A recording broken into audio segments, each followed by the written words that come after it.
Então pronto, gravando.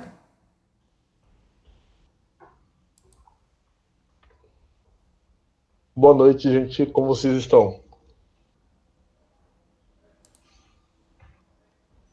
É aquele dilema, né? Só os professores estão com o áudio ligado, eu acho, né, amigo? É, então, o áudio e a câmera, só a gente passa a vergonha, né? Eles não fazem isso. É, Não, esses dias um professor postou lá no Instagram dele assim, né? Quando a aula é ao vivo, né? Quando a aula é presencial, a gente fica pedindo para eles ficarem quietos. Quando a aula é online, a gente fica pedindo, pelo amor de Deus, gente, alguém fala alguma coisa, conversa com a gente, né? Exatamente. exatamente, Porque eles ficam quietinhos quando a aula é online, mas quando na classe a gente tem que ficar pedindo para ficar fazendo silêncio. exatamente. Bom, pessoal, acho que assim, a ideia é que a gente fazer um resumo do que o GeoBrasil fez até agora, né? Que foi umas duas aulas aí. Eu acho que o ideal aqui seria concentrar, né? Não ficar mais de uma hora numa live. Acho que o ideal seria a gente Uhum. fazer uma concentração aí do que foi dito nas aulas e abrir para as dúvidas dos alunos. Essa é a ideia, né? A gente está aqui para tirar as dúvidas. A aula em si, ela foi disponibilizada, né? Repetir aqui uma hora e meia fica cansativo para todo mundo, né?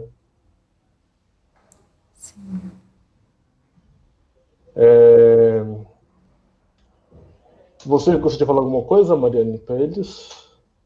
Não, acho que só isso mesmo, né? Com relação aos exercícios que a gente deixou exercício para as 2 semanas, né? Mas se eles tiverem dúvidas também nos exercícios, a gente pode dar uma passada com eles em relação a isso.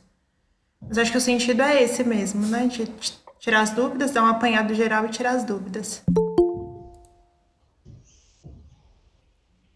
Floriane, você tem alguma coisa para falar? Ai, você não me ouviu? Vocês me Não, ouviram? escutei, Mari, escutei, Eu você ouvi. escutei. Ah, A Floriane tem alguma coisa para falar, Lana? Eu?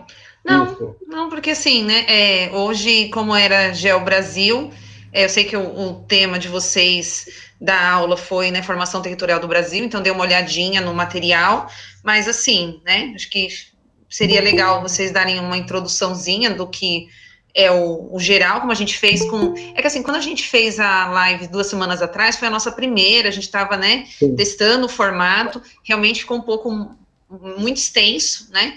Então, acho que o ideal é isso mesmo, fazer um apanhado bem rápido, né? E tirar as dúvidas. E, assim, reforçar com os alunos, né, para as próximas semanas, e para hoje também, mas se não for possível, principalmente para as próximas semanas, de trazer, né, deixar os exercícios feitos bonitinho para a gente corrigir com eles, né? Ver o que eles fizeram, por que eles escolheram uma alternativa e não a outra, né? A gente trabalhar mais ou menos nesse trabalho prático mesmo deles estarem fazendo os exercícios. Tá. Então, pessoal, assim, o que eu gostaria de falar a princípio, né? Vocês estão acompanhando aí toda a movimentação que ocorreu aqui no domingo, o que está vindo lá de fora. Eu queria passar uma mensagem para vocês, né? O corpo de vocês ocupa um espaço, então se ele ocupa um espaço, ele vai incomodar muita gente. Você vai ter uma opção: ou você deixa as pessoas ocuparem esse espaço por você, ou você brigue e lute por esse espaço. Então, independente da sua cor, das suas opiniões, lute por um espaço, lute para você ser representado. Tá? Então, eu acho que uma forma de vocês demonstrarem isso é abrir o áudio de vocês, mostrar a câmera de vocês e mostrar para o mundo. Não se escondam, vamos dar cara a tapa, porque eu acho que só assim a gente consegue mudar alguma coisa. Ficar parado, a gente não muda nada. Eles não vão Ser mudar por aí. sujeito, né? Exato. Tá. Bom, então a gente fez o material da formação do território brasileiro. Para apresentar. Peraí, vem aqui. Como que eu apresento o material? Ou alguém que puder abrir para mim, por favor. Peraí, deixa eu ver se eu consigo por aqui.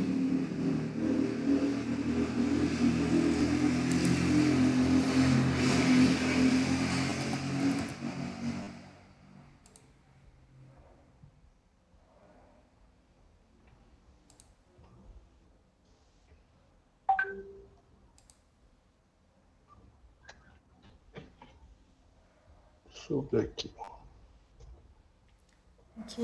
Aqui tá abrindo rapidinho, deixa eu só. Ah, perfeito. Você não consegue apresentar a tela? Eu não sei fazer. Deixa eu ver aqui uma janela. Então, não sei se funciona como o sistema que eu trabalho com o sistema do COC, eu não trabalho com o sistema do Google, mas normalmente quando a gente é o moderador, aí a gente passa a apresentação para outra pessoa. Aí não sei se aqui no Google é da mesma forma. Olha, provavelmente. Teria que ter algum campinho aí para você passar a apresentação para o Silas. Vocês enxergam alguma coisa ou não? A gente está vendo você. Oh, deixa eu... Tá. Peraí. Acho que agora vai dar certo. Apareceu? Apareceu. Agora foi. Ok. Aparecendo o material aqui, sua tela. Tá. Então, pessoal, eu não vou conseguir ver vocês, mas a gente vai... se alguém quiser acrescentar alguma coisa, fica à vontade. Tá? Ok. Bom, pessoal, então, começando esse apanhado aí da nossa aula, nós temos aí uma história de mais de 500 anos, né? E esse território ele foi sendo construído conforme os colonizadores, os portugueses, começaram a conhecer o nosso território. Então, se a gente vê lá alguns filmes, alguns estudos aí, quando eles chegam aqui no Brasil, eles imaginam que se trata de uma ilha, né?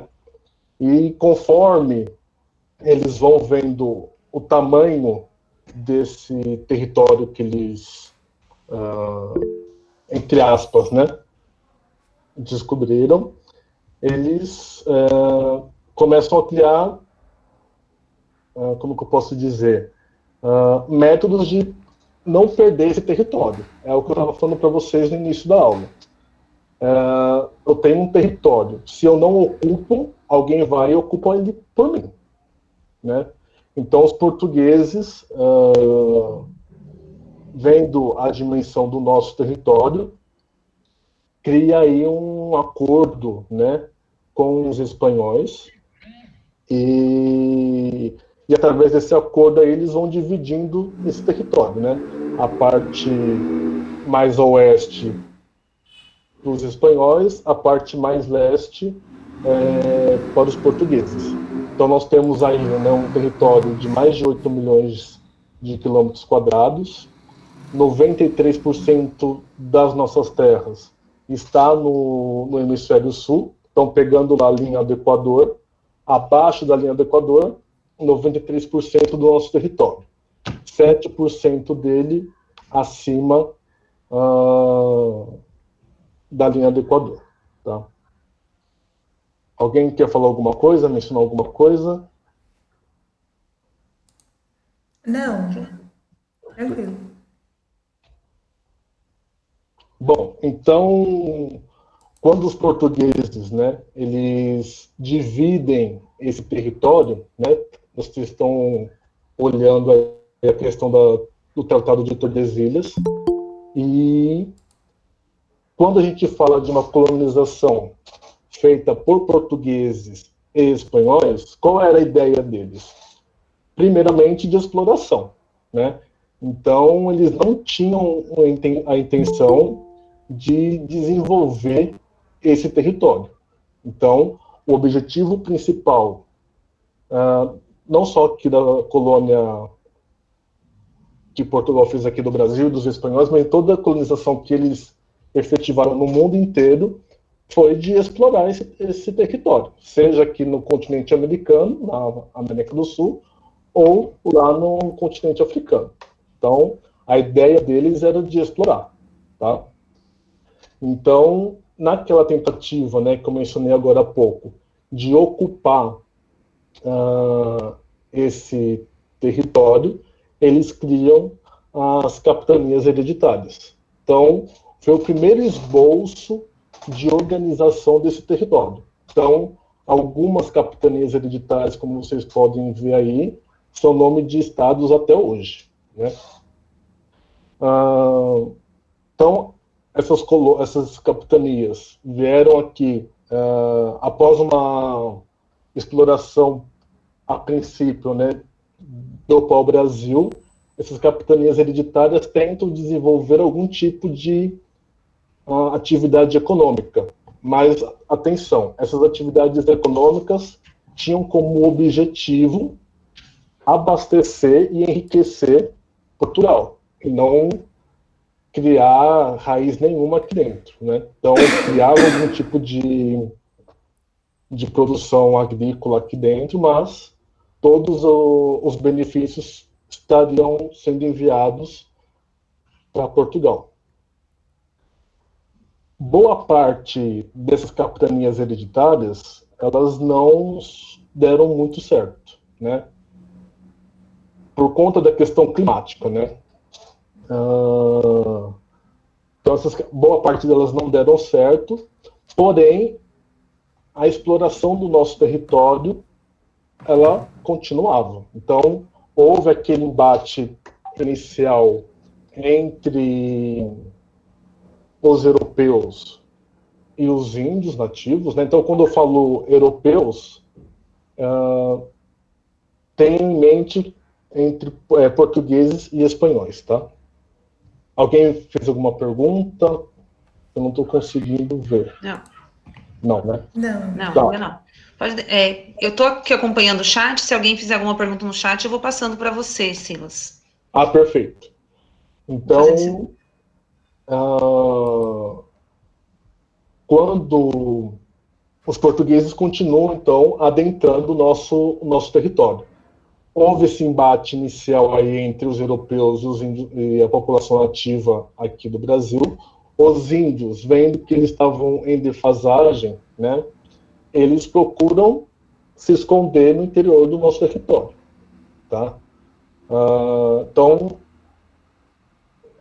isso aí ocorreu de modo no mesmo tempo, né? As capitanias hereditárias, mas essa exploração, esse conhecimento do que eles tinham em mãos, né? Prestem atenção que dessas capitanias hereditárias aí, eu não tenho nenhuma menção a Minas Gerais, né? Então era algo que eles não tinham noção nenhuma do que eles tinham em mãos, né? Que eles tinham tomado, vamos dizer assim, tá? Na nossa próxima tela, então a gente dá um salto grande, né? Dessa primeira tentativa, né, de organizar o nosso território, porque na geografia é isso, né? Eu tenho um território, primeiramente eu tenho que conhecer esse meu território, para depois eu organizar esse território. Então vocês têm aí marcos, né, na tela, 1534, quando começam as capitanias hereditárias, e depois eu tenho um salto aí grande, a partir de 1789, o primeiro esboço do nosso território. Então, esse nosso território, por mais que ele não é do jeito que... Ele nunca foi feito assim de uma hora para outra, né? Ele foi sendo construído aos poucos. É essa a ideia que eu quero que vocês tenham. Então, tenho as capitanias hereditárias em 1534 e chego nessa configuração aqui em 1990. Então, eu tenho processos históricos dessa organização, né? Um marco muito importante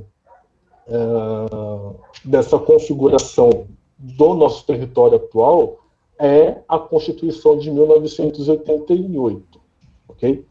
Então, essa Constituição aí, ela cria alguns estados. Então, Mato Grosso, né? Reparem no mapa lá de 1943 e 1990, os dois aqui de baixo. Então, eu tenho lá o Mato Grosso. Esse Mato Grosso ele é dividido em dois: Mato Grosso do Sul, Mato Grosso, né? Goiás também é dividido ao meio, Tocantins e Goiás. E o que é importante a gente colocar como marco, né, nessa Constituição de 1988, apesar de foi uma construção, né, é todo um processo. Alguém quer falar alguma coisa? Não sei se estou pulando muito. Não, tá tranquilo. Tá. Então, pessoal, em 1943, para vocês terem uma ideia, qual é o panorama que nós temos aqui no Brasil, né? Boa parte desta população, ela ocupa áreas rurais, ok? Então, eu não tenho grandes centros urbanos, eu tenho, né, com muita concentração populacional. Há algo inicial, muito inicial em 1943, porém, é com o projeto de Brasília que o Brasil dá essa volta por cima. Ele vai atrás de alguns investimentos,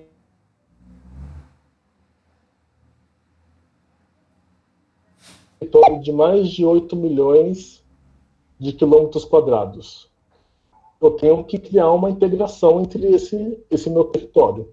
Inicialmente, essa integração desse território, ele ocorreu por linhas férreas, porém, por conta da construção de Brasília, da vinda das montadoras, entre elas Fiat, Ford, Volkswagen, General Motors, o Brasil cancela os investimentos nas linhas férreas e parte para a construção das rodovias. Então, até 1943, eu tenho um território procurando uma integração entre todas essas regiões, entre todos os estados, através de linhas férreas. É um modo mais barato, o custo-benefício bem melhor, né? Eu vou falar aqui na questão de poluição, trânsito, essas coisas, né? De custo-benefício é bem mais barato eu me locomover através dos trens. Então, quando eu tenho o marco lá da construção de Brasília, eu abandono totalmente as linhas férreas como modo de fluxo de mercadorias e de pessoas, e parto tudo para a questão viária, rodoviária. Então, caminhões, carros. Eu incentivo essa minha população a comprar isso. Então, propagandas de automóveis, até hoje vocês podem perceber. Hoje um pouco menos, mas naquela época, qual era o sinônimo de ter um carro? É de ter a liberdade. Eu posso ir para qualquer lugar, né?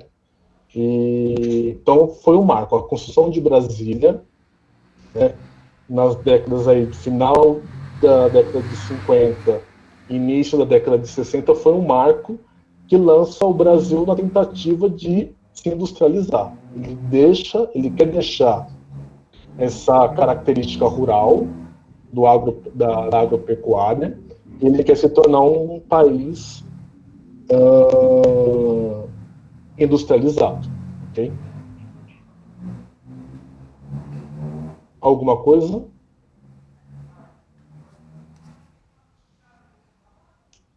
Não. Tá, eu vou continuar. Então, pessoal, o que é o Brasil hoje, né? Então, o Brasil, ele tem uma composição dessas 5 regiões: Norte, Nordeste, Centro-Oeste, Sul e Sudeste, ok? E essa é a divisão oficial do nosso território. Tá? Para chegar a essa organização, foi utilizado alguns critérios, né? Clima, economia, cultura, porque eu não posso pegar um território e simplesmente regionalizar ele de qualquer maneira. Então, se eu pego lá a cidade de São Paulo e vejo lá as regiões que foram definidas, eu tenho uma lógica naquilo ali. Região sul, leste, o norte, região oeste, a central. Eu crio um critério, em cima desses critérios que eu estabeleço, eu vou e regionalizo esse meu território. Tá? Então, quando eu falo dessas 5 regiões, é a divisão oficial. Eu tenho outras divisões. Tá? Tem uma questão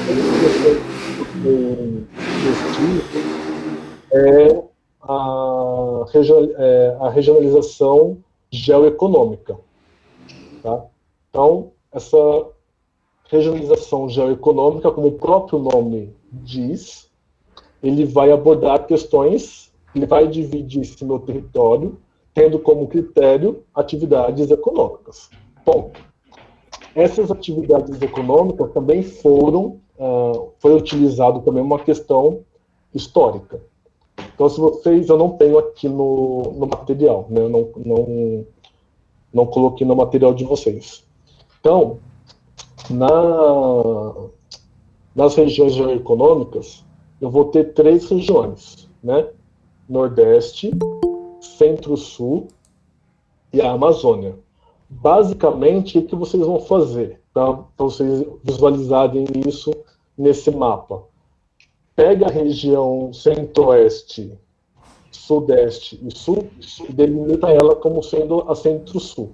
Tá? Não é essa configuração certinha, tá? Pesquisem lá para vocês verem a divisão correta. E aí eu vou ter o Nordeste e eu vou ter a Amazônia.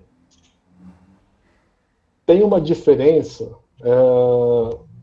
importante entre a divisão oficial, que leva em conta essas 5 regiões, e as regiões geoeconômicas. O que são essas regiões geoeconômicas? Espera aí, acho que eu me perdi.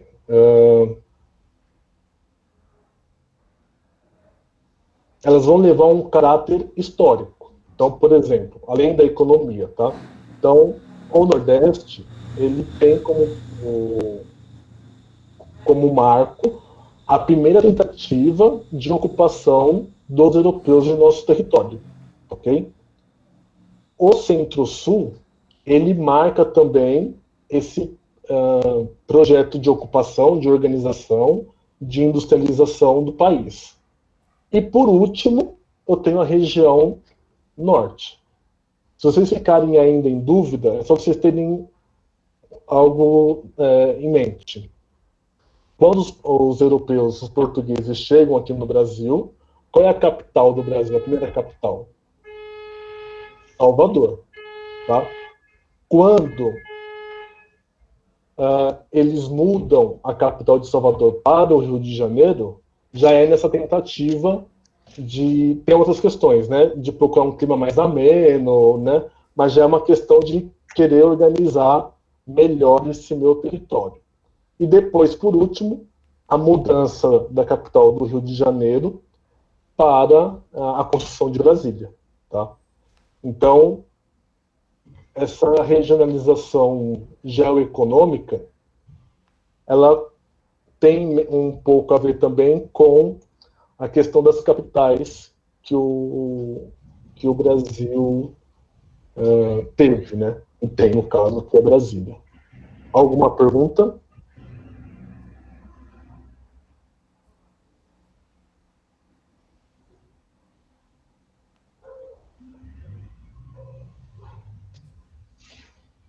Não apareceu nenhuma aqui.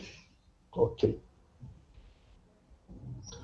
Bom, nessa próxima tela, a gente tem aí o Brasil inserido na América do Sul. Né? Então, não só, mas também pela dimensão territorial, o Brasil exerce um papel de relevância sobre os demais países da América do Sul. Então, o Brasil, dentro desse contexto, esse recorte do continente americano, é aquele com a maior população. Se eu tenho uma população grande, provavelmente eu vou ter um mercado consumidor também muito relevante também. Então, todos os países da América do Sul vão querer ter alguma forma, algum tipo de vínculo econômico, vão querer vender para o Brasil, né? Então, dentro desse contexto da América do Sul, né, tanto o Brasil e a Argentina são aqueles países, também o Chile, um pouco menos, mas que tem um nível industrial desenvolvido, tá? Bom, é importante falar para vocês o seguinte, né? Por que Brasil e a Argentina conseguiram ter algum nível de industrialização em comparação a países da Europa, né? Então é o seguinte, eu tive recorte rápido, né? Eu tive 2 guerras mundiais. Essas guerras mundiais tiveram como palco a Europa, e por mais que essas guerras fossem realizadas, eu tinha consumo, tinha necessidade de consumo. Um consumo menor, baixo, mas eu precisava produzir alguma coisa. E tanto o Brasil como a Argentina receberam alguns incentivos para que fosse industrializado, tá? Mas lembrem, né, lá na nossa primeira tela, o Brasil ele foi colonizado com a intenção de ser explorado. Hoje, essa característica ela não mudou. O Brasil continua sendo um país explorado. Tanto é que ele é considerado um país emergente. Ele é um país emergente. Ele tem um pátio industrial relevante em comparação, na realidade, da América do Sul. Porém, ele continua sendo um país que tem como objetivo, como um papel mundial, de oferecer o quê? Matéria-prima. Então, antes aí dos anos 2000, o que acontecia, né? O Brasil, dá um exemplo claro para vocês, né? Nos últimos anos aí, o Brasil descobriu grande quantidade de petróleo. Só que o Brasil não tinha refinarias. O que o Brasil fazia? Extraía esse petróleo bruto, mandava para fora, esse petróleo era refinado e comprava esse petróleo novamente, né? Então, o Brasil chegou a adquirir algumas refinarias, mas aí veio todo aquele processo político, né, da Lava Jato, e que, quem não se lembra, né, de Passadina, se não me engano, né, o nome da refinaria. Então, quando o Brasil ia dar um salto de pegar essa matéria-prima e trabalhar ela, consequentemente ela vai ter mais valor, esse projeto ele foi destruído por dentro, né? Então, o papel mundial que o Brasil tem hoje, como o texto aí fala, é de ser o celeiro do mundo. Ele vai oferecer matéria-prima para os países industrializados. Então, o Brasil vai vender material bruto e vai recomprar esse material transformado.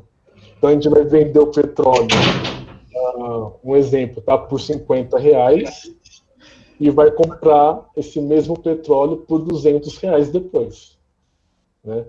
Então, isso demonstra bem que tipo de indústria que eu tenho aqui no Brasil, que é uma indústria ligada ao extrativismo, E as demais, pessoal, além da automobilística, é muito ligada à questão têxtil, sapatos. Não é uma indústria de ponta, tá? É uma indústria secundária, ok? Aí seria a aula que foi disponibilizada foi essa, né? Não sei se eu falei muito rápido, se foi compreensível para todos.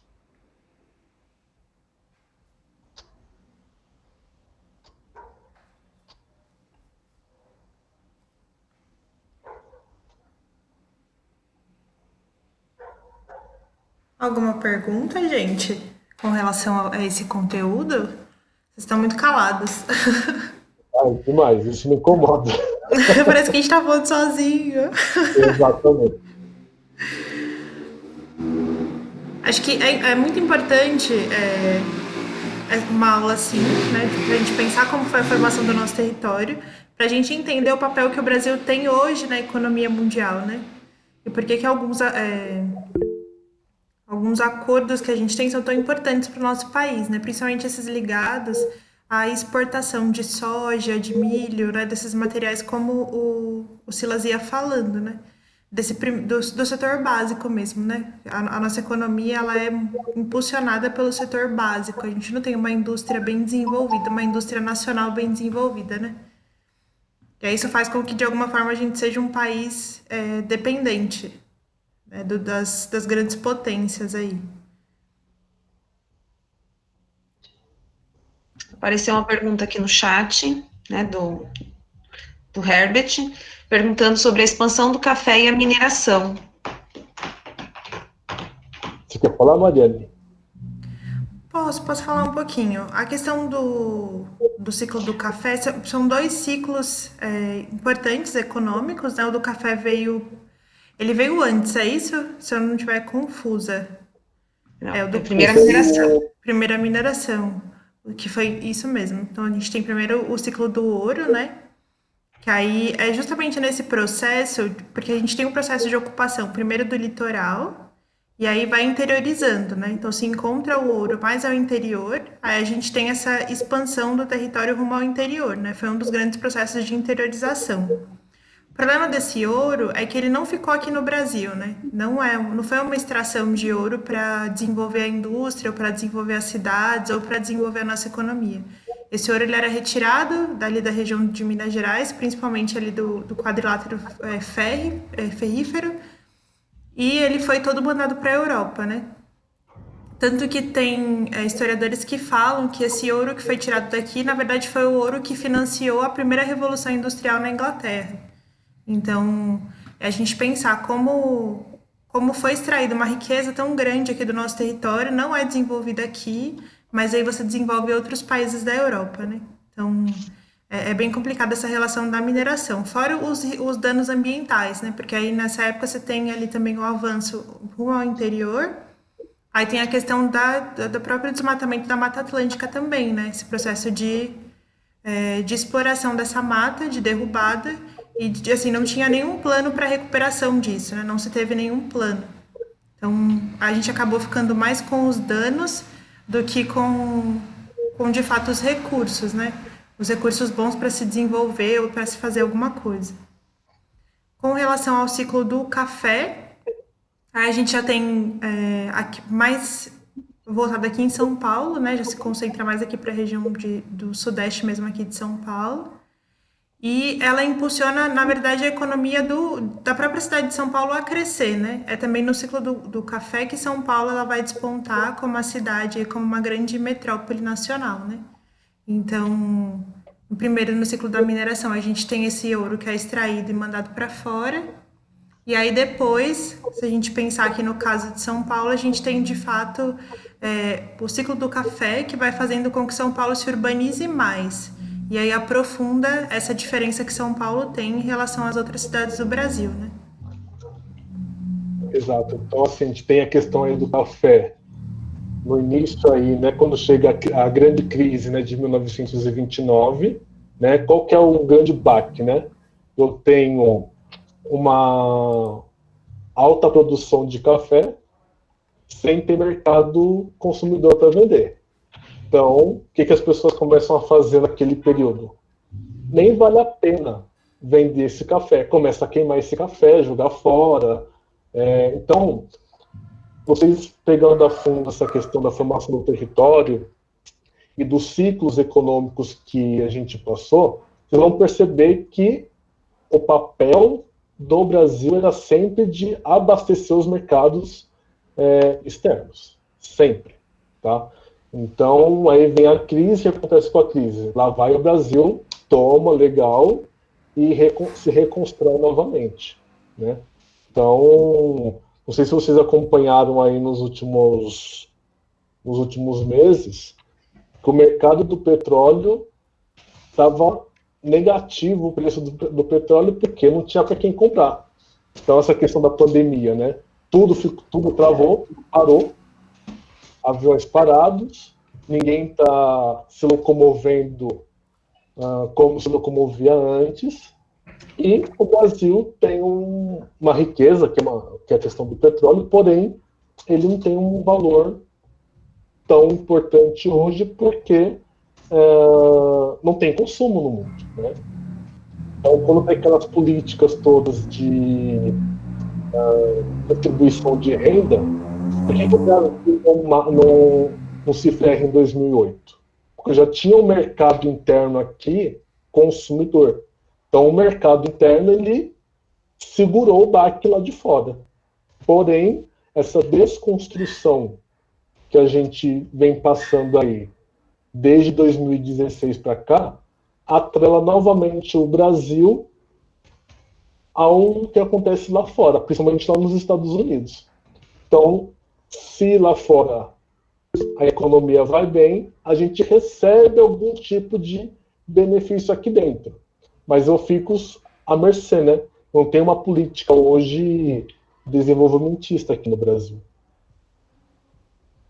E, na verdade, acho que nunca teve, né? Se a gente for parar para analisar, assim, porque mesmo quando, no governo do Getúlio, né, que era aquele 50 em 5 lá, né? Mas aí ele abriu para as multinacionais, né? Não teve, assim, um desenvolvimento forte da indústria nacional, né? Ele abre para que as montadoras venham, né? E dá respaldo para que as empresas internacionais ocupem o nosso território, né? Mas, de fato, a gente não conseguiu desenvolver bem a indústria, e logo depois você tem a ditadura, e aí eu acho que aprofunda ainda mais essa questão do Brasil não conseguir desenvolver uma indústria boa, né? Mas sim de ser esse lugar onde vai oferecer espaço para as indústrias externas, né? Para as indústrias internacionais para virem explorar aqui. Exato, é o que acontece um pouco. Então, teve esse embrião, né, de criar um Estado forte, né? Petrobras, Eletrobras, Vale do Rio Doce. Então, foi dada uma possibilidade do Brasil ter uma indústria de ponta, né? Porém, como a Mari falou aí, veio a ditadura. Depois, quando o Brasil retoma o seu período, vamos dizer assim, democrático, o que ocorre na década de 90? Eu vendo tudo. Então, a Vale do Rio Doce, que era uma indústria que foi vendida, se não me engano, por 2 bilhões de dólares, acho que coisa de 4, 5 anos, ela estava valendo 10 bilhões de dólares. Então, houve um soco, detonaram as estatais aqui no Brasil para abaixar o preço, chamar a atenção do mercado internacional, e hoje a Vale, imagina, a gente comprou só 2 bi, imagine quanto que não vale a Vale hoje. E é o que está meio que querendo, que eles querem fazer isso, né, com a questão da Petrobras. Então, tem todo um desmonte. Né? O que é o mercado de partilha do petróleo hoje? Né? A Petrobras perdeu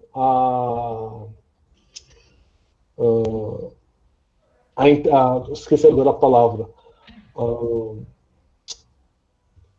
Ela tinha o direito de adquirir essas bacias de petróleo no pré-sal. Hoje não, ela está igual para todo mundo. Então, muitas multinacionais vêm aqui, compram esses campos de petróleo e o valor o que gera de benefício vai para fora de novo, né? Então o Brasil ele perde mais uma vez, né, essa possibilidade de se industrializar, se desenvolver.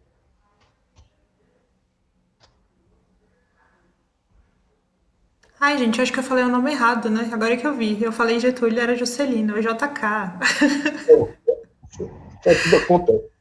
É JK. Mas o Getúlio, ele é importante porque é ele que tinha, assim, uma ideologia forte da indústria nacional, né?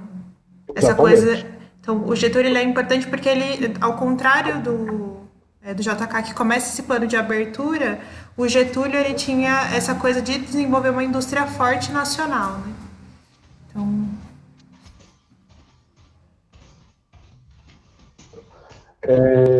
O Herbert fala da questão do PIB, né? Herbert, é o seguinte, o PIB, né?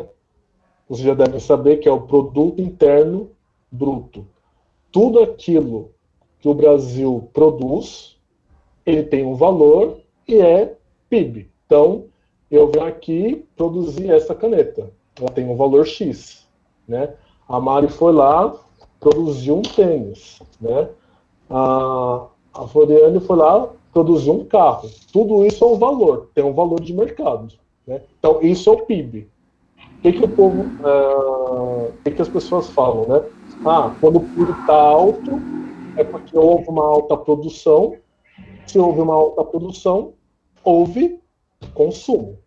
Hoje, o nosso PIB dos últimos 3 anos, ele é um PIB baixo. Por quê? O consumo está baixo, né?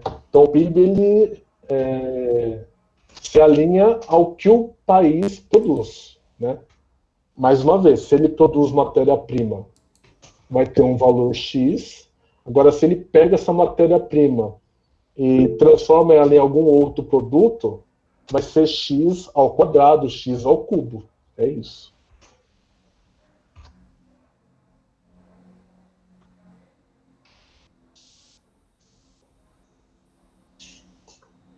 Alguma outra pergunta?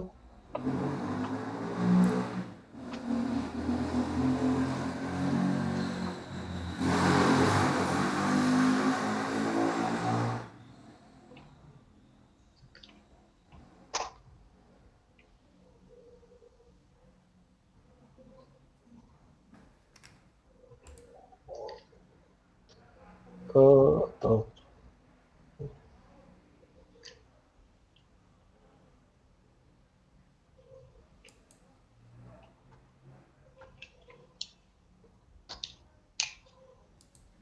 Se manifestem, por favor.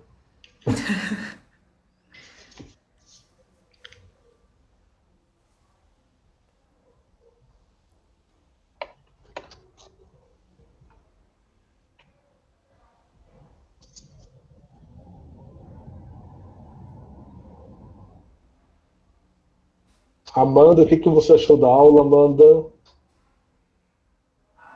O Laércio, o Lucas de Jesus, o Gabriel, vão escrevendo aí no Você está chat. perguntando se pode fazer perguntas fora do tema. Acho que pode, né? Conseguindo responder, sim.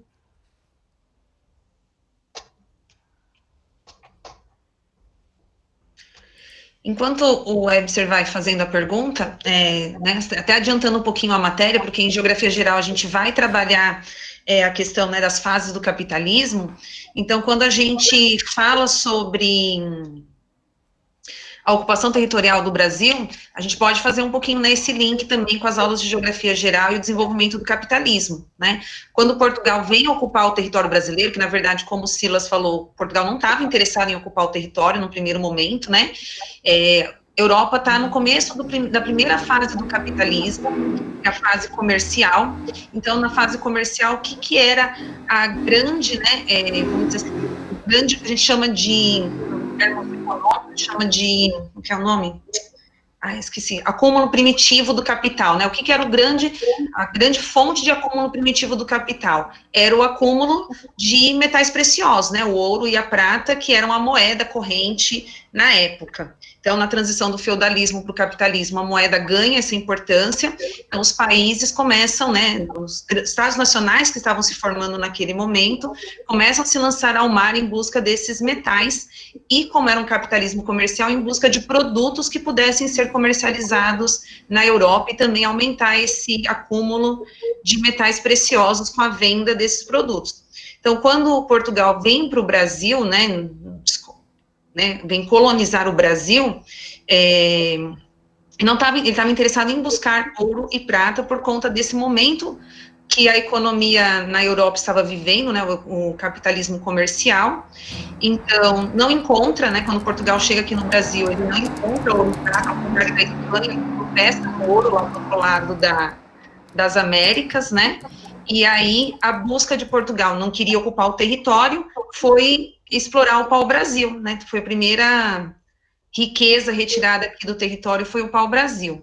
Logo em seguida, para poder garantir o território que já estava sendo disputado por outras nações, né, como a Holanda e a França, aí a gente tem o ciclo também da cana-de-açúcar no Nordeste, né, então aí começa a ocupação territorial e as capitanias hereditárias. E só voltando para o link da aula, né, das fases do capitalismo, quando, depois do período do ciclo do ouro, que a Mari falou, né, que acabou financiando a Revolução Industrial na Europa, isso é uma verdade, né, quando a gente tem a primeira Revolução Industrial na Europa, ela surge na Inglaterra, porque a Inglaterra tem esse capital acumulado, né, que foi retirado das colônias aqui na América, o Brasil entre elas. Então, quando a gente trabalha essa questão das fases do capitalismo, está muito ligado com a formação territorial do Brasil. Então, quando a gente for estudar essa parte de geopolítica, lembrem dessa aula de formação territorial, de tudo que o Silas falou aqui, né, de como foi ocupado esse território, porque vai fazer todo o sentido quando a gente estiver trabalhando geopolítica mundial. O Gabriel ele fez uma pergunta. O valor do PIB se mede pelos investimentos no país? No caso, Gabriel, é o seguinte: o PIB ele vai proporcionar que esse país faça investimentos. Então, se o PIB ele está elevado, o poder de investimento deste país vai ser maior. A partir do momento que esse PIB cai, o poder de investimento também cai. Lá em 2017, quando o Temer congela os investimentos na área da educação, da saúde, da segurança, qual que é a ideia deles? O PIB brasileiro está baixo, eu não consigo ficar investindo muito mais do que eu estou investindo, e congela esses investimentos em 20 anos. Se deixar essa lei do jeito que ela está hoje, o PIB pode crescer 5%, 6%, 8%. Porém, por conta de uma lei que eles estabeleceram, esses investimentos estão congelados. Então, se ele investiu na educação 7 bilhões em 2017, em 2040 ele vai estar investindo a mesma quantidade, sendo que o Brasil vai ter novas necessidades. Então, o PIB ele é um dado importante porque ele vai possibilitar que esse país invista mais nessas áreas sociais, em estradas, em outras questões aí que envolvem a organização do território.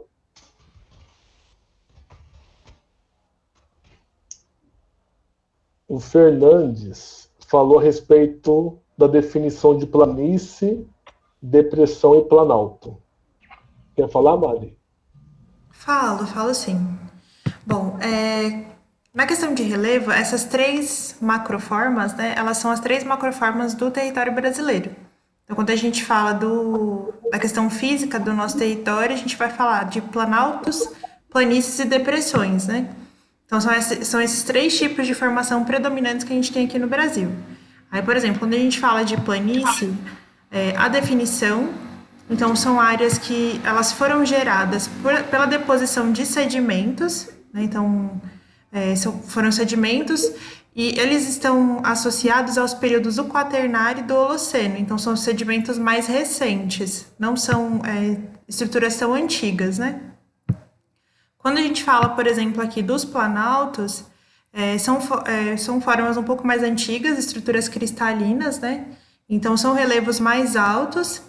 E aí elas têm uma maior dificuldade nesse desgaste erosivo, né? E tem também a questão das depressões, que são as áreas mais baixas, né? Então, os planaltos seriam as áreas mais altas, as depressões são as mais baixas, e aí as planícies. E aí é bom a gente lembrar, por exemplo, porque a gente olha o nosso território, a gente não tem relevos muito altos dentro do nosso território. Os nossos relevos, eles são de baixos a médios, acho que dá para fazer essa faixa, né? E aí, o que acontece, então? Por que a gente encontra essas formas diferentes, né? Em alguns lugares mais baixos, outros mais altos? Porque aqui a gente não passou por processos tão intensos de orogênese, né? Que a orogênese, ela está ligada, por exemplo, à Cordilheira dos Andes, a esses grandes dobramentos modernos. No nosso território, a gente passou mais por processos de epirogênese. Qual é a diferença de um para outro? A orogênese são os processos de movimentação horizontal das placas. Então, quando as placas, naquela aula de geogeral que a gente falava, né? Então, que o Caco e o Dan falaram e a Luciana também falou. Então, são esses movimentos que acontecem quando as placas elas se encontram, quando as placas se afastam, quando elas se deslizam uma na outra. Esses são os movimentos horizontais. No caso do Brasil, por a gente estar mais afastado da área ali da borda da placa, a gente vai passar por movimentos de epirogênese, que são os movimentos verticais. Então, são movimentos de falhamento no relevo. Então, a estrutura do território brasileiro, ela teve uma formação antiga, mas aí passou por processos de modificação que são recentes, que são esses processos de epirogênese. E aí a gente tem essas formas de relevo mais modificadas, né? Então, áreas que são mais baixas, áreas que são mais altas, que aí vão formando esses planaltos, essas planícies e essas depressões. Deu para entender?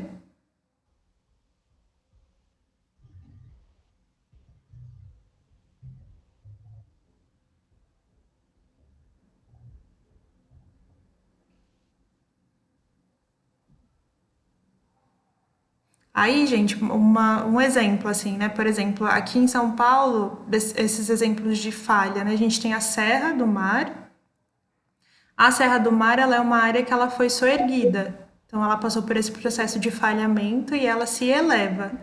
Então, por isso que ela tem um relevo um pouco mais alto, por exemplo, em relação à bacia, né?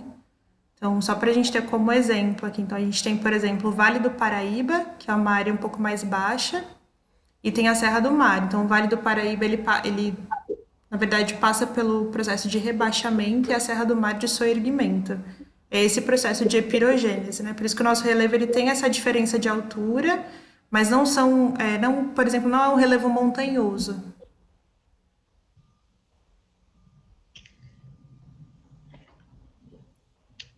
Acho que tinha uma pergunta do Herbert a respeito da Revolução Industrial nos Estados Unidos. Herbert, eu não vou poder dar muitos detalhes, mas é o seguinte, quando eu falo de Estados Unidos, eu estou falando de um outro tipo de colonização. Tá?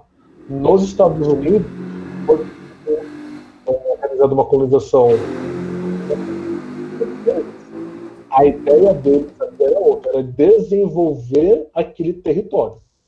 Então, o Brasil começa a pensar em indústria perto da década de 50, já passou as 3 revoluções industriais. Então, esse processo de industrialização interna nossa aqui, ela aconteceu de forma tardia. Então, fazendo um resumo bem rápido. O que é o processo de industrialização que ocorre na Europa, né?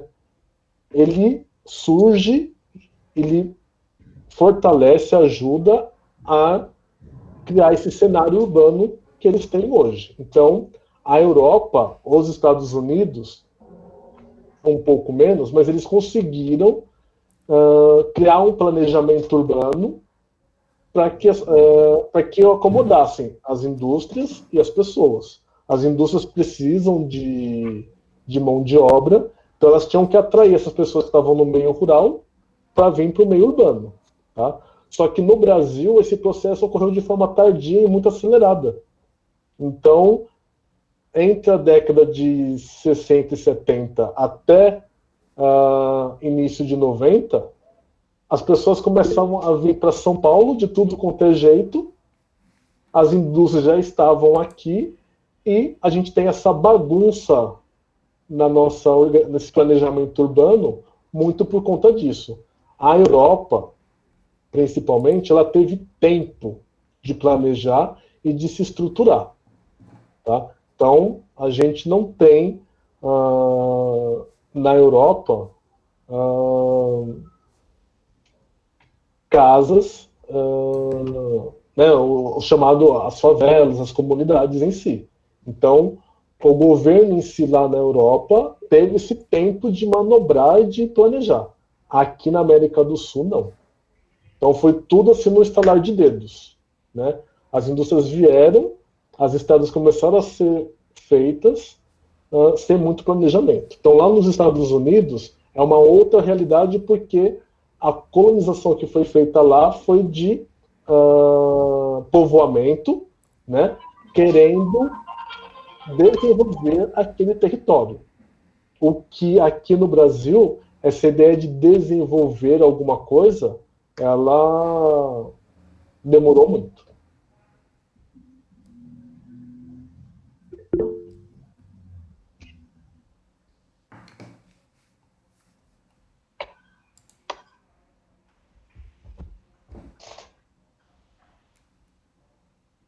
Posso responder a pergunta do Webster? Pode.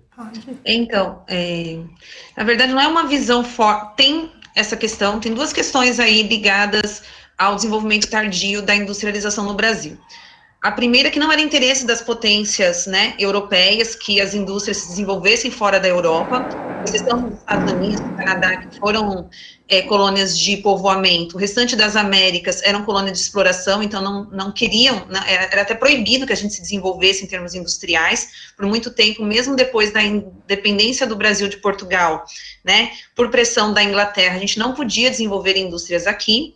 E, em segundo ponto, tem essa questão da agricultura, porque como a gente não desenvolveu outras, né, tecnologias, né, manufatura e depois a indústria, então quem era elite econômica no Brasil são, né, e vocês vão ver em agrária, né, o Silas e a Mari provavelmente vão trabalhar estrutura agrária do Brasil mais para frente, a gente vai ver que a estrutura agrária no Brasil ela é muito concentrada, ou seja, muita terra na mão de poucas pessoas, então elas formam a elite econômica do Brasil, e logicamente que se o Brasil se industrializasse, muito provavelmente essa elite econômica tinha aquela ideia de que eles perderiam esse poder, né? Então, sim, havia uma pressão de que não se desenvolvesse a industrialização no Brasil, até para que eles não perdessem essa estrutura de poder. Até hoje, essa elite econômica opera dessa maneira, né? Se a gente for pensar, por exemplo, a questão do nosso Ministério da Agricultura na atualidade, trabalha muito com essa questão, né, de não se perder o poder dos grandes proprietários de terra no Brasil. Então, quando você fala, né, da industrialização tardia, seria por conta dessa visão forte, tem esses dois pontos de vista. O fato de que, por muito tempo, as potências europeias não queriam, né, o desenvolvimento industrial de outras regiões, para não perder mercado consumidor, e, do outro lado, o poder no Brasil, que também não queriam perder esse poder. Tanto que com a chegada da industrialização no Brasil, os primeiros industriais até pensaram, né, em promover uma reforma agrária para aumentar o mercado consumidor, né, no país, porque um país agrário de grandes propriedades autossuficientes não seria um mercado consumidor interessante, mas os grandes latifundiários no Brasil conseguiram manter a estrutura concentrada, né, com a mecanização do campo. Então, tem a ver com o que você está falando também. Respondi? Não sei se ficou claro.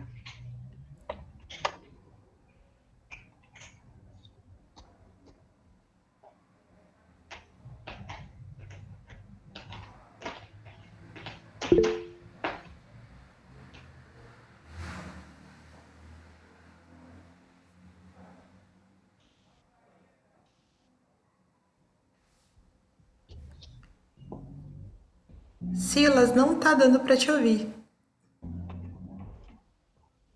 O Ricardo, o Douglas, o Caio, se manifestem.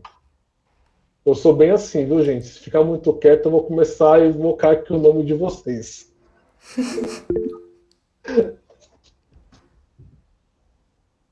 Vocês vão sofrer tanto na minha mão na sala de aula se vocês estão calados assim. O que não é, né? Porque na sala de aula a gente pede para ficar em silêncio.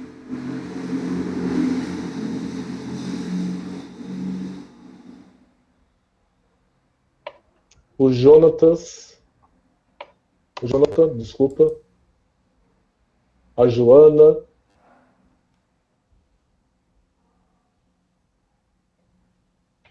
Gente, em relação à aula passada, alguém tentou fazer os exercícios de geomorfologia e geologia? Surgiu alguma dúvida?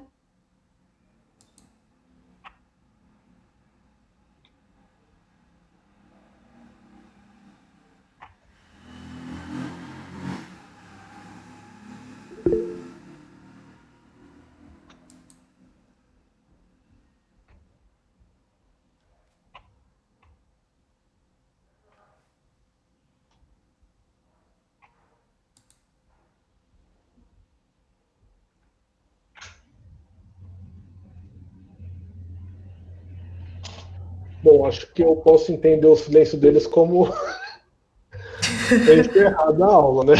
Limites de placas tectônicas? Ah, tá. Ufa, apareceu. Opa.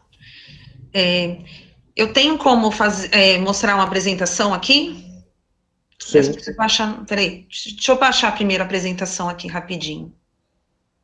Que daí eu, trabalhando com imagens, acho que fica melhor para falar dos limites de placas tectônicas. Peraí. Vou ter que baixar aqui no Facebook, porque eu não tenho...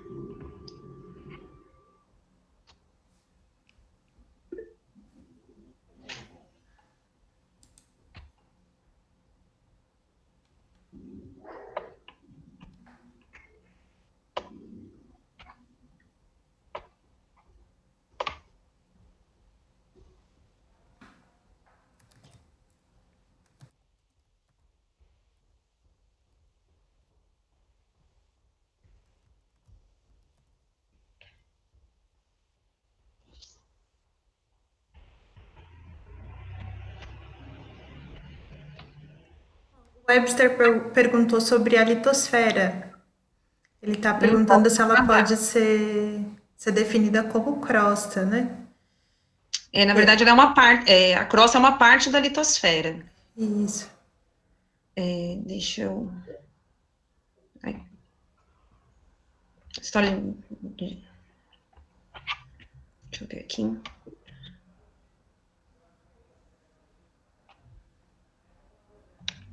Não tô achando vocês. Achei. Aqui. Como que eu faço aqui para abrir uma apresentação? Você faz o seguinte. Tem aqui embaixo apresentar agora. Tá. Se você sair da telinha do chat, ele aparece para você. Deixa eu voltar para vocês aí. Aqui, vou clicar em mim. Apresentar agora. Ah, achei.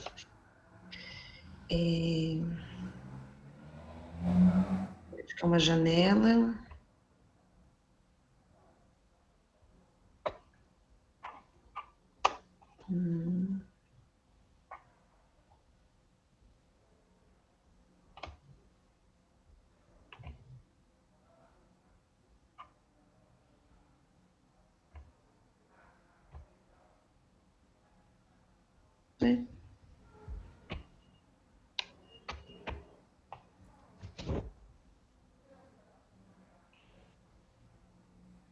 Achei.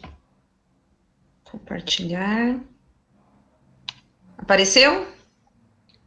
Apareceu. Apareceu. Ah, tá, porque agora não, né? Vou colocar aqui a apresentação do início. Gente, lógico, não vou trabalhar toda a apresentação, né? Vou só trabalhar, então, as duas perguntinhas que apareceram aí, que é sobre a litosfera. Então, vou falar um pouquinho das camadas internas da Terra e falar dos limites de placas tectônicas, tá? Então, deixa Deixa eu passar aqui um pouquinho. Opa, aqui.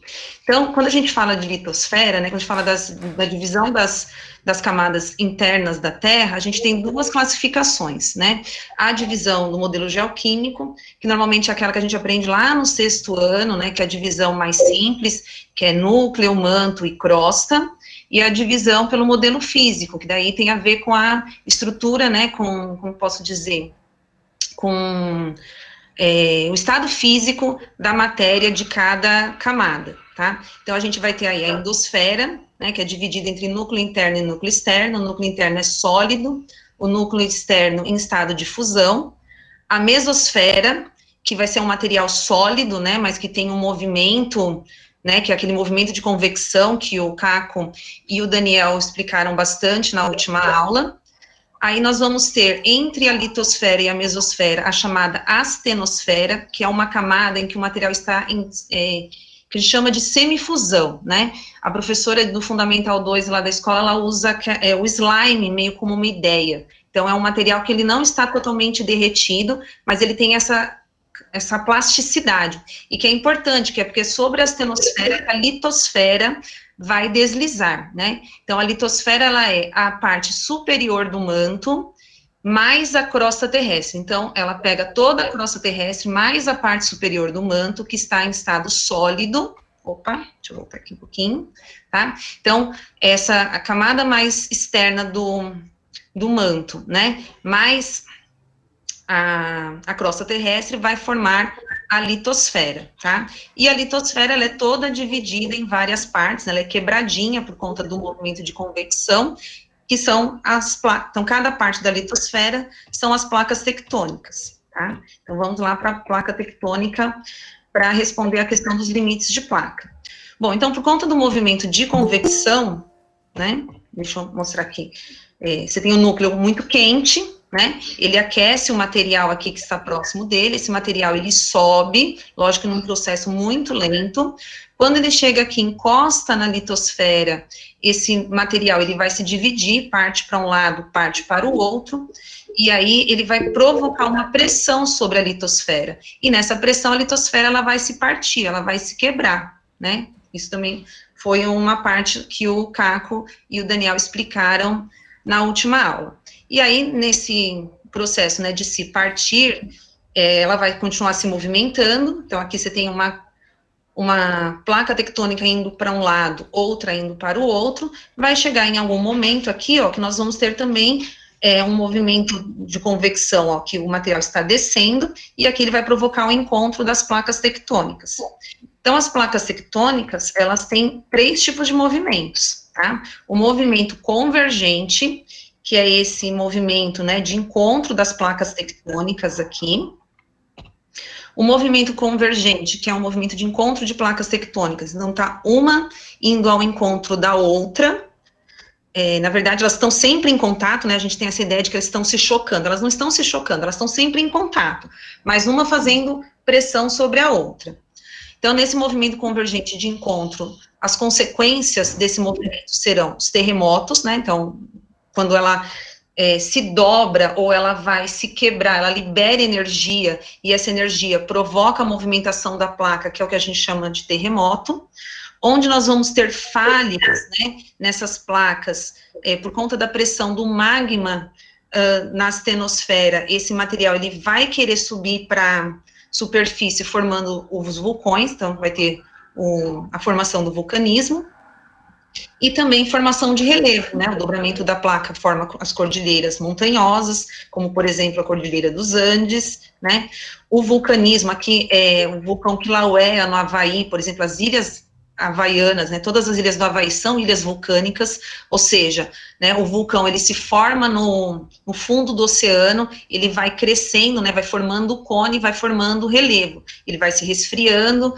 esse material, ele vai formando material rochoso, e aí quando chega esse material acima do nível do mar, ele vai formando ilhas. Então, o movimento convergente forma também relevo, né, formando ilhas, como por exemplo aqui, né, uma ilha no meio do oceano, né, na Papua Nova Guiné, que se formou por conta da formação do vulcanismo.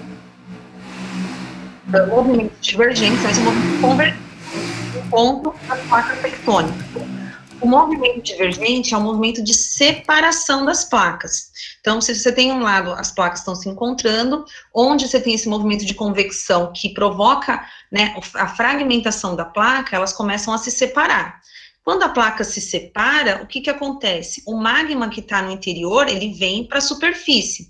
Ele vem para a superfície, ele vai se resfriar, né, então ele vai formar também rocha. Como esse movimento de separação é muito lento, esse magma que sobe e vai se resfriando e vai formando rochas, ele vai se acumulando. Então ele vai formando ao longo de toda a falha tectônica, né, ele vai formando uma cadeia montanhosa. Né? Então o movimento convergente de placa, divergente, é um movimento de separação de placas e vai formar relevo, vai formar grandes cadeias montanhosas no fundo dos oceanos, as chamadas dorsais mesoceânicas. Aqui eu fiz uma piadinha, né, no meu slide, porque tinha uma banda de metal pesado, né, ou para quem é da minha época, banda de rock pauleira, não é da idade de vocês, chamada Dorsal Atlântica. Provavelmente crianças que gostaram da aula de geografia aprenderam sobre a dorsal mesoatlântica, né, a dorsal atlântica, e decidiram colocar o nome da banda em homenagem à pura de geografia, que era muito legal, tá? Então, no movimento divergente de placas tectônicas, a gente tem a formação dessas dorsais. E o último tipo de movimento são os movimentos conservativos, quando a placa ela desliza lateralmente uma em relação à outra, tá? O que que vai acontecer nesses movimentos conservativos? Formação de falhas tectônicas, como, por exemplo, a falha de San Andreas, né, que fica lá na região oeste dos Estados Unidos. Então, nessa região, nós temos um movimento de deslizamento das placas, uma ao lado da outra.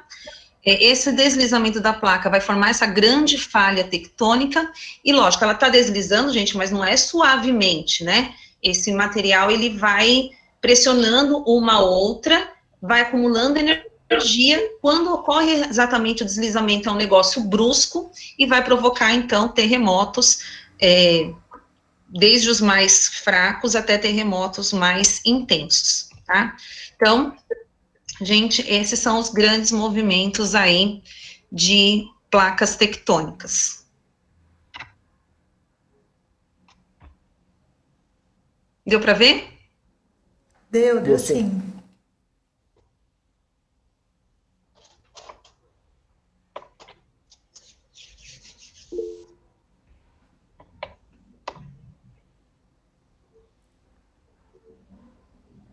Num estado que você fala, Douglas, seria um estado político, assim? Você está falando estar em um estado dentro do país?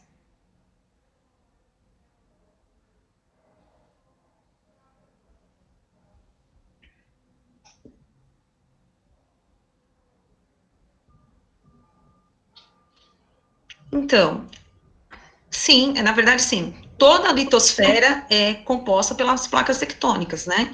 A questão de a falha poder estar dentro de uma região, de um território, de um país. Pode, né? Então, você está ali na região da Califórnia, você está vendo a região de falha tectônica.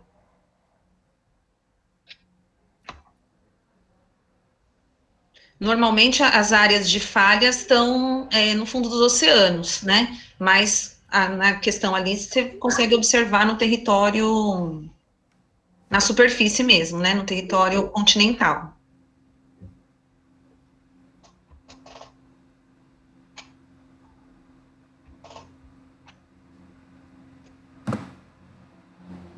Deixa eu interromper o compartilhamento aqui, gente. Vou voltar para você. Eu acho que a gente conseguiu chegar no objetivo, né? De apresentar o conteúdo.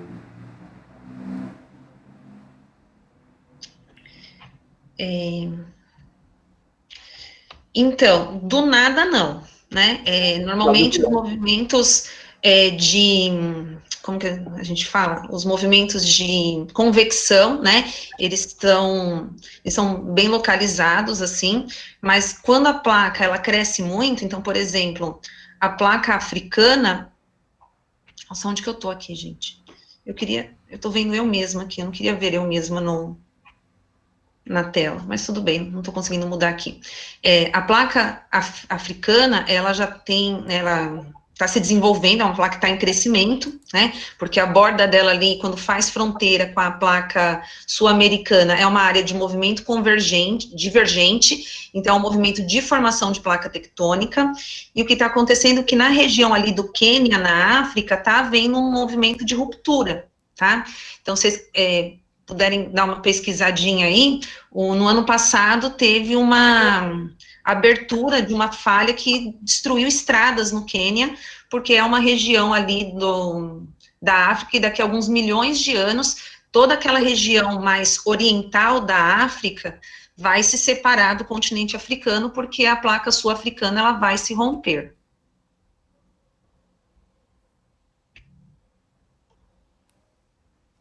Mas aí, acho que, só para... Porque ele falou, né, por exemplo, abrir uma falha aqui no Brasil, né? Mas aí a gente não está próximo ao limite da placa, né? Então, por exemplo, o que vai acontecer lá na África não aconteceria aqui de dividir o nosso território. Mas aí entram os outros agentes, aí entraria as forças verticais, né? Então, aqui no nosso relevo a gente tem a atuação das forças verticais, que aí vão fazendo essas falhas, né, no nosso relevo.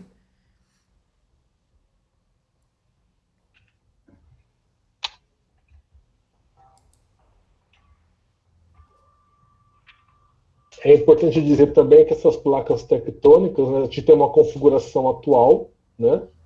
Porém, não quer dizer que está definitivo, né? Pode acontecer uma rachadura em diversas outras placas, mas por ser um processo lento, né? Provavelmente a presença humana já não vai estar mais aqui na Terra. Ah, não, a gente não vai.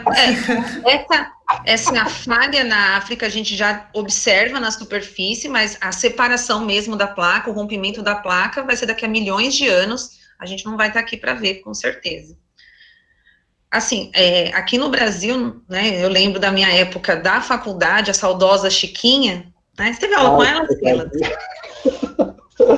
Ai, saudosa. Nossa professora de geologia, a saudosa Chiquinha, no meu primeiro ano, ela dizia, aí, né, eu não sou tão especialista na área de geologia para poder confirmar isso, mas que aqui no Nordeste brasileiro já havia indícios, né, de rompimento de placa, né, que seria, ele começa por uma tríplice rachadura, né, então abre um movimento de tríplice rachadura, então alguns movimentos sísmicos no Nordeste já indicariam, né, uma área de rompimento de placa, mas também, assim, um princípio extremamente incipiente, que for ocorrer, será daqui a muitos e muitos milhões de anos, né, isso seria somente indícios, também por conta do crescimento da placa sul-americana, mas, né, contos do primeiro ano de faculdade, não sei se isso realmente confere. O que é uma realidade hoje, né, Lu, é que a placa sul-americana com a placa africana ela tem um movimento divergente, portanto, o Oceano Atlântico tende a ficar cada vez maior, né? Sim. Então, se a gente pegar uma fita métrica lá, a gente vai perceber que o Oceano Atlântico está crescendo, e, em contrapartida, os outros oceanos estão em processo de diminuição, né? Isso. Não é pedra, pedra você tem. Pedra você tem no rim, Chiquinho. Mas tranquilo. Pessoal, acho que é isso. Já são 9h20. A gente teria alguma live para semana que vem, alguma coisa do tipo, ou não tem nada preparado? Nossa, eu não ouvi porque tá passando o caminhão de lixo aqui na minha rua. Acredito que semana que vem seja o pessoal de GeoGeral. Tá, a live da GeoGeral. Tá. Isso. Pela proposta, a gente disponibilizaria, então, essa semana o material de cartografia, e aí seria cartografia. Tá, perfeito. A gente pode encerrar, então, galera? O encontro de hoje?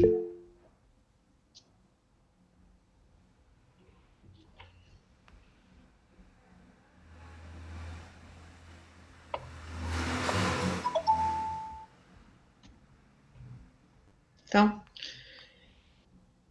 gente, é isso, né? Eu também tenho que trabalhar aqui. Eu tenho 2 aulas ainda para planejar para amanhã, né? Se cuidem, porque a gente está aí no pico da pandemia e o pessoal está abrindo tudo. Então, a gente só vai conseguir mesmo sobreviver esse período cuidando de nós e daqueles que nós amamos, né? Então, se cuidem, né? E cuidem também, né? Dos seus. Vamos tentar passar por esse período aí da melhor maneira possível, para a gente poder se ver pessoalmente em breve também, porque a gente não aguenta mais ouvir as vozes das pessoas só pelo computador. Também.